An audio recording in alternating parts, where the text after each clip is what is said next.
So hi guys, for today's video is maraming nagtatanong sa akin na ilang taon na ako. So sasagutin ko na ngayon. Actually guys, 2012 ako. Katulad ng paligoy-ligoy, sasabihin ko na sa inyo. I'm turning 14. Di ba kakita nyo ba yung video ni Sir Manix na sabi niya 15 ang papasok sa kanyang bahay. Kung pipilitin natin sarili natin, hindi tayo makakapasok. Dahil magto-turning 14 pa tayo, guys. At change topic na nga tayo. Tara, let's go.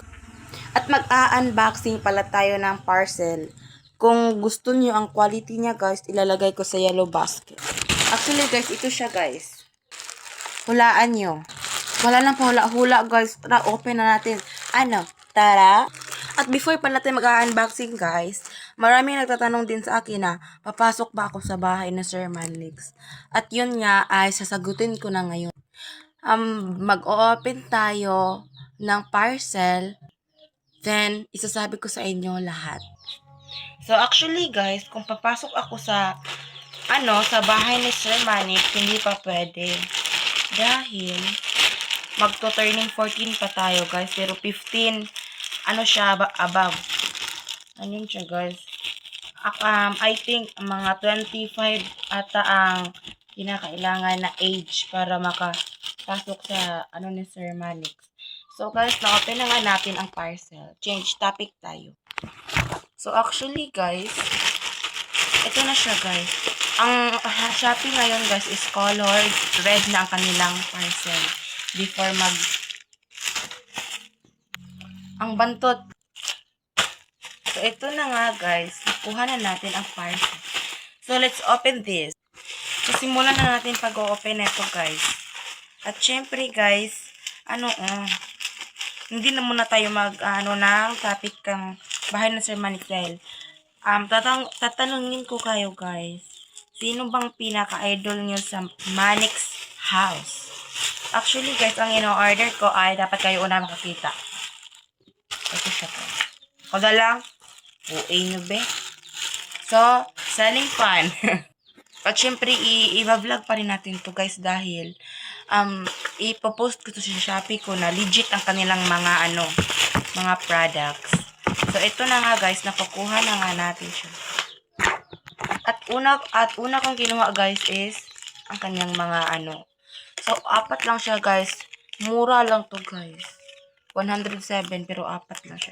Nung una guys, bago pa lang ko Shopee account. Buy one take one guys, malaki na ito. Buy one take one, 125 guys. So ngayon guys, natagal-tagal naman. So ito na lang siya 107, 4 na mga tawag diyan. So ito nga guys. Oh my gosh. Oh, ang tigas. Ito na siya, guys. Ito na siya. So, anuhin natin siya, guys. Ilalagay natin. I think, guys, siya. At, dito kasi sa amin, guys, walang, kuryente. I think, mga 1 hour and 30 minutes na, guys, ang walang, dito. Kuryente dahil bago pa lang ang kuryente. At actually guys, i-upload ko to guys pag meron ng kuryente din. Hindi talaga ako makapag-load dito guys dahil malayo kami. Kaya nga papasok ako sa bahay pero hindi pa pwede. Ouch. Oh my god, 4 lang talaga siya guys. Hindi talaga nila 5. Grabe naman kayo oh. Ito na nga guys. 'Di ba? Hindi ko alam kung malakas ba to.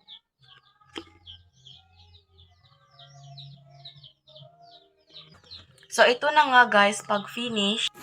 So, actually guys, hindi, papakita ko na lang mamaya sa inyo kung meron ng kuryente dito. Dahil kung wala pa kasing kuryente din, meron pa talaga akong isang ganito. Mahilig talaga ako ng green. So, papakita ko sa inyo. Guys, meron pang isa guys. Then, ang isa din guys, is ito. Ito din guys, din wala kasing kuryente dito. Ayun guys, oh. Ayun, oh. Wala talaga guys. So, ngayon lang guys. Bye-bye.